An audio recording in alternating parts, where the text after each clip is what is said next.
नमस्कार. माघी गणेश जयंतीला गणेशात केल्यास कोणते लाभ होतील याचे मार्गदर्शन आज मी आपल्याला करणार आहे. हा दिवस गणपतीचा जन्मदिवस म्हणून साजरा केला जातो. या दिवशी गणेश लहरी सर्वप्रथम पृथ्वीवर अवतरित झाल्याने या दिवशी गणेश लहरी नेहमीपेक्षा सहस्रपटीने अधिक कार्यरत असतात. म्हणून हा दिवस शुभ दिवस मानला जातो. आपल्याला जर एखाद्या नवीन कार्याला आरंभ करायचा असेल तर गणेशात करून या दिवसापासून सुरुवात करावी, म्हणजे आपल्याला यश हे मिळणारच. कारण हवनावेळी आपण गणपतीला प्रिय असणारे मोदक हवनामध्ये देत असतो.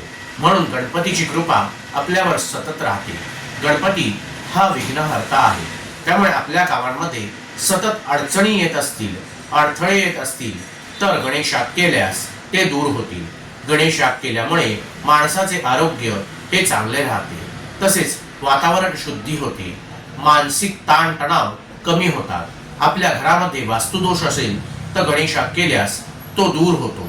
म्हणून या दिवशी गणेशाला फार महत्त्व आहे.